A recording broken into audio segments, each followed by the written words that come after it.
You know, sometimes you come across a news story and it just sort of sticks with you. Oh, absolutely.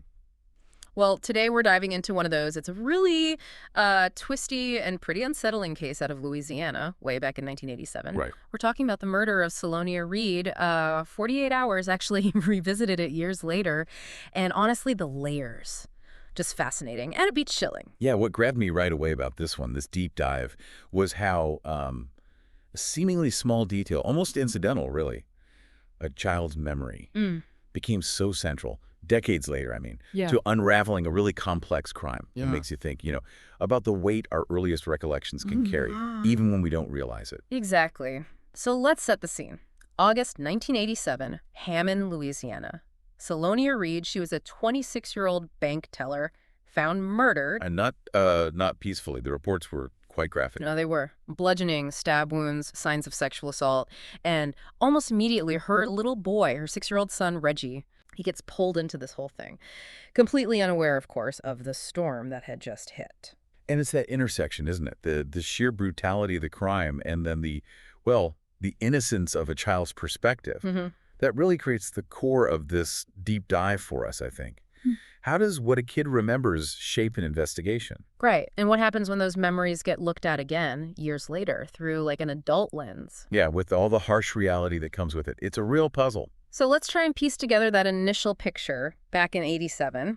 The 48 Hours report, it lays out a pretty stark scene. Selonia's body, found in her car, a blue Chevy Sprint, I think it was, about 1.5 miles from home. Yeah, the police reports, as you said, pretty graphic. Yeah. Really indicated a violent personal crime. And almost right away, it seems, the focus turned towards her husband, Reginald Reed Jr. He was one who actually reported her missing. Right, and only shortly before her body was actually found, which, raises questions immediately, doesn't it? It does.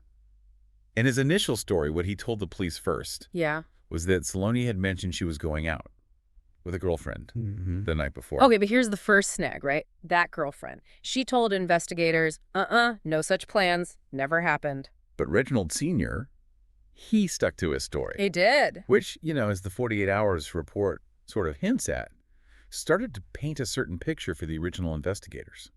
Like what? Well, they found out that Selonia had apparently told family members about alleged abuse in the marriage. Oh, wow. Yeah, there was even talk of divorce. Now, obviously, little Reggie wouldn't have known any of that. Oh, of course not. But behind the scenes, his father was quickly becoming, a central figure in the investigation. And this brings us to Reggie, who, in the middle of all this chaos, just has these completely innocent memories of his mom from that last day. One of the clearest ones was her buying him a chocolate chip cookie at the Hammond Square Mall. Oh, just a normal moment. Totally normal. And he remembered her kissing him goodbye. Just everyday things that would later take on this huge significance. It's those details, isn't it? Those seemingly ordinary moments. Sometimes they hold the key. Yeah. And here's where it gets really, really fascinating and kind of unsettling, too. Okay. The police, they interviewed 6-year-old Reggie about that day. Yeah. With his father's consent, of course. Right. And crucially, this interview, it was videotaped. Oh, okay. That feels important. It becomes very important later. And during that interview, with his dad right there, Wow. Reggie basically backed up his father's story. He told them, they spent the evening playing video games, slept on the sofa bed together. Oh, man.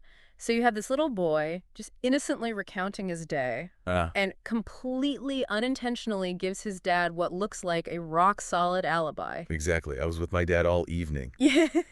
He's saying that. It's just heartbreaking, really. A twist of fate. A child's innocent words becoming like a potential shield for someone suspected of doing something horrific. Absolutely. It really underscores how carefully you have to handle interviews with kids.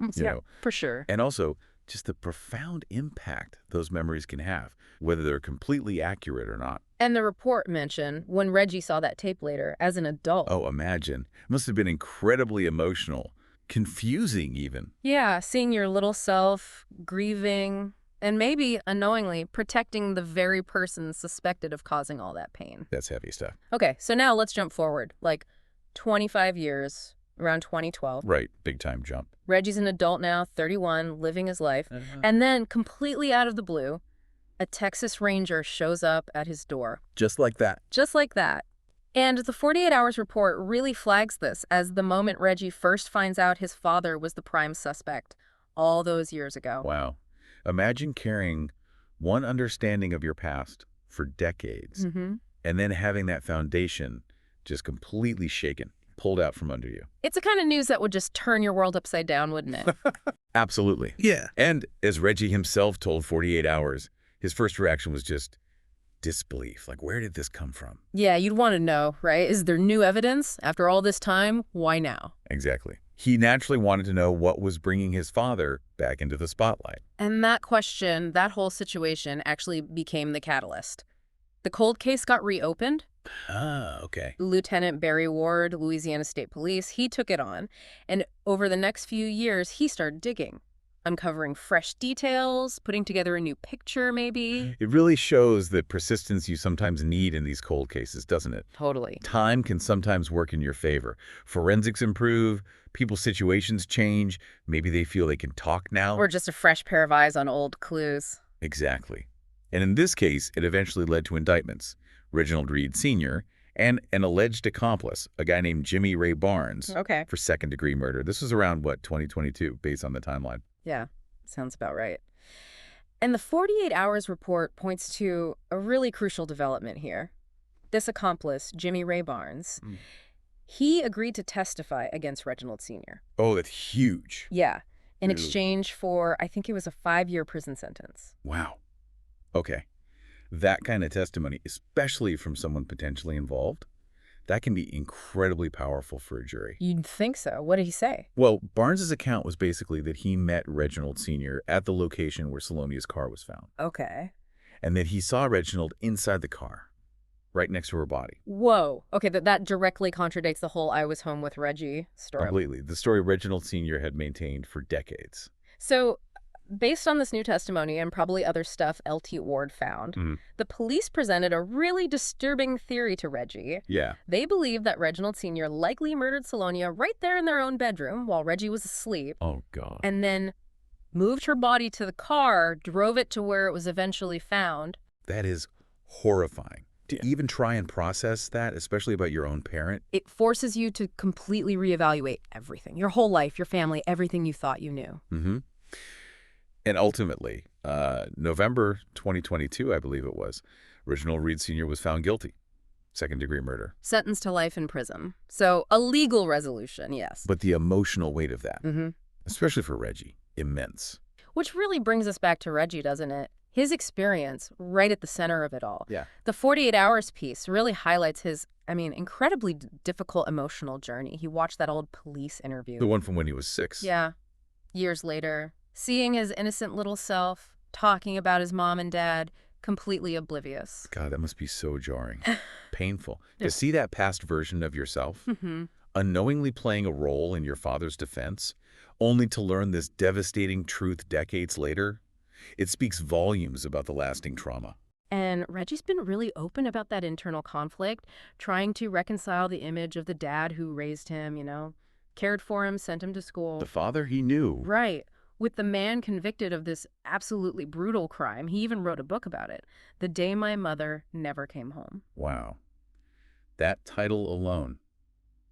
It's so powerful in its simplicity, isn't it? It really is. Captures that enduring absence, the unanswered questions that have just shaped his entire life. And the report emphasizes even after the conviction, Reggie still struggles with uncertainty. Yeah. He said he wanted justice for his mother, definitely. But the fact that justice meant his father going away for life, that's something he finds incredibly hard. Understandable. He even admitted, wondering sometimes about his father's guilt. But ultimately, he kind of acknowledges the complexity, just saying, I don't know. Wow. That lingering doubt. Yeah. Living with that must be incredibly difficult. It really highlights the messy reality of these cases, doesn't it? It's not just neat boxes of crime and punishment. Not at all. It's about the ripple effects on families, the complexities of memory, the long shadow violence casts.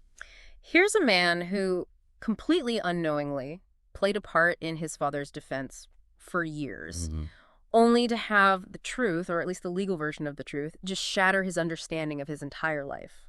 So when you look at the whole picture, horrific crime in '87, a child's innocent memories tangled up in the investigation. Right.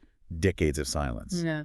Then the cold case reopens, new testimony, a conviction. And right in the middle of it all is Reggie. navigating this unimaginable personal tragedy and the complexities of his own memories, his relationship with his father. Yeah. And it really makes you think about those fundamental questions that just hang there, especially around Reggie's experience. Mm. What does it even mean to have a childhood memory so deeply tied to such a violent crime, especially when it involves someone you loved, you trusted? How do you even begin to process that? It's mind-boggling. This story, it truly underscores the enduring power of the past, doesn't it? Absolutely. And the incredibly difficult, often painful journey of seeking justice, seeking understanding when you're confronted with profound personal tragedy. It kind of leaves us with a final thought, maybe for our listeners too. How do we reconcile the different sides of people we think we know, especially when we're faced with evidence of just unimaginable acts? Yeah, it's a tough question. This case really serves as a stark reminder. The long reach of unsolved crimes, the unexpected ways memory can play a crucial role, sometimes decades later. And the lasting impact on those left behind to pick up the pieces.